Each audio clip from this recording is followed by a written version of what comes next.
છાંદોગ્ય ઉપનિષદની સૌથી પ્રભાવશાળી અને ગહન ગણાતી વૈશ્વાનર વિદ્યાના અંતિમ અને વિજયી શિખર પર પહોંચી ગયા છો. 5મા અધ્યાયનો 24મો ખંડ એ આખી વિદ્યાનો ઉપસંહાર કન્ક્લુઝન છે.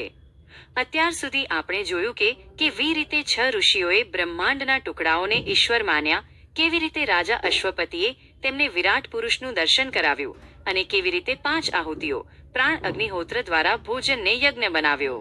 હવે આ 24મો ખંડ આ જ્ઞાનનું અંતિમ પરિણામ અને તેની ભવ્યતા વર્ણવે છે. નીચે આ ખંડનું અત્યંત વિસ્તૃત, ઊંડાણપૂર્વકનું અને સરળ ગુજરાતીમાં વિશ્લેષણ છે.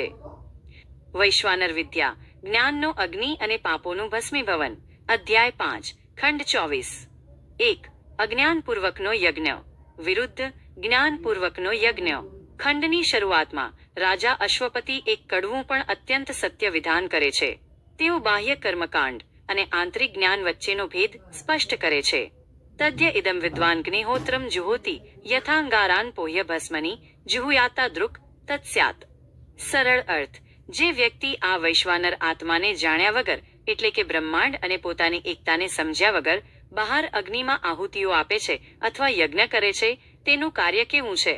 તેનું કાર્ય એવું છે કે જાણે કોઈ વ્યક્તિ જીવતા અંગારાને બાજુ પર ખસેડી દે અને ઠંડી રાખ ભસ્મ ઉપર ઘી હોમે. વિસ્તૃત સમજૂતી. રાખમાં આહુતિ. જો તમે રાખ પર ઘી નાખો તો શું અગ્નિ પ્રગટશે? ના. તેવી જ રીતે જો હૃદયમાં વૈશ્વાનરનું જ્ઞાન નથી તો ગમે તેટલા મોંઘા યજ્ઞો કે દાન પુણ્ય કરો, તેનું આધ્યાત્મિક પરિણામ શૂન્ય છે. જીવંત અંગારો. આપણી અંદર રહેલી ચેતના એ જ સાચો વૈશ્વાનર અગ્નિ છે. બહારનો અગ્નિ તો માત્ર પ્રતીક છે. સાચો યજ્ઞ એ છે જે જ્ઞાનના પ્રકાશમાં કરવામાં આવે. 2. જ્ઞાની પુરુષની અદ્ભુત ક્ષમતા. રાજા આગળ સમજાવે છે કે જે સાધક આ વૈશ્વાનર વિદ્યાને સમજીને ભોજન કરે છે અથવા યજ્ઞ કરે છે, તેના વ્યક્તિત્વમાં કેવું પરિવર્તન આવે છે. અથય એતદેવમ વિદ્વાન અગ્નિહોત્રમ જુહોતિ તસ્ય સર્વેષુ લોકેષુ સર્વેષુ ભૂતેષુ સર્વેષુ સર્વેષુ આત્મસુ હુતમ ભવતી.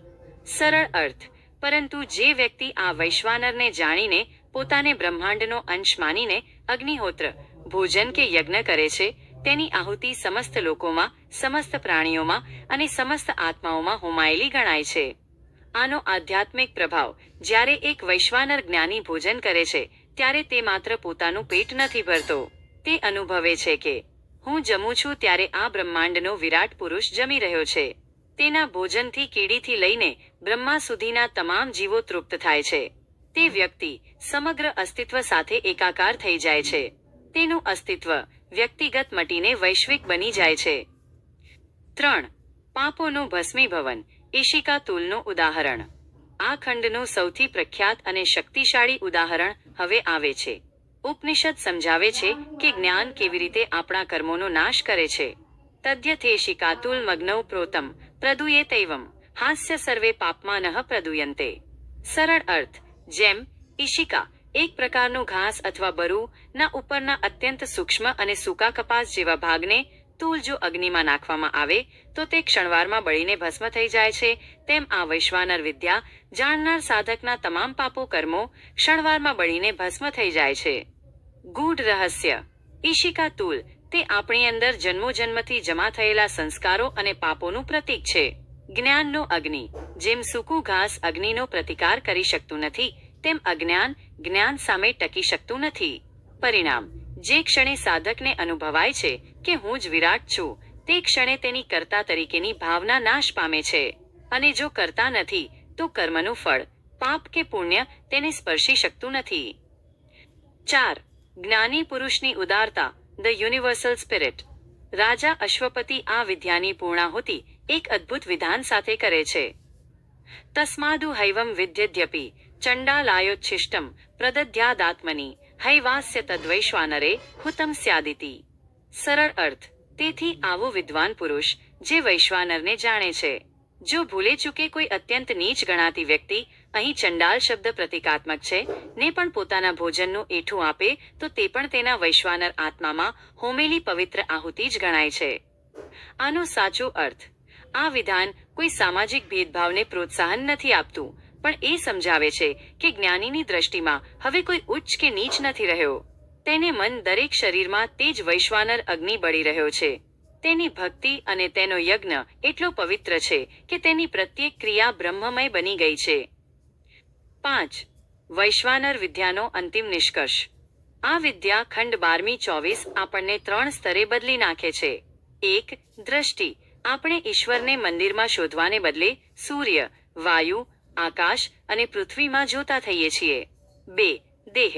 આપણે આપણા શરીરને માત્ર હાડકા માંસનું પિંડ નહીં પણ દેવતાઓનું મંદિર અને યજ્ઞવેદી માનીએ છીએ. 3. કર્મ. આપણું ખાવું, પીવું, બોલવું અને શ્વાસ લેવો આ બધું જ પ્રાણ અગ્નિહોત્ર સતત ચાલતો યજ્ઞ બની જાય છે. સારાંશ કોષ્ટક. Final highlights of section 24. મુદ્દો. વર્ણન. મુખ્ય ચેતવણી. જ્ઞાન વગરનો યજ્ઞ રાખમાં આહુતિ આપવા સમાન છે. જ્ઞાનીનું ભોજન. તેના ભોજનથી આખું બ્રહ્માંડ તૃપ્ત થાય છે. પાપ મુક્તિ. જેમ અગ્નિ ઘાસને બાળે તેમ જ્ઞાન કર્મોને બાળી નાખે છે. દ્રષ્ટિ. દરેક જીવમાં, ચંડાલમાં પણ પરમાત્માનું દર્શન. અંતિમ લક્ષ્ય. અહંકારનો લય અને વિરાટ સાથે એકતા. ટાઇટલ અને ડિસ્ક્રિપ્શન. ટાઇટલ અને ડિસ્ક્રિપ્શન. ટાઇટલ. વૈશ્વાનર વિદ્યાનો ઉપસંહાર, કર્મોના વિનાશ અને બ્રહ્મત્વની પ્રાપ્તિ. છાંદોગ્ય ઉપનિષદ 5.24.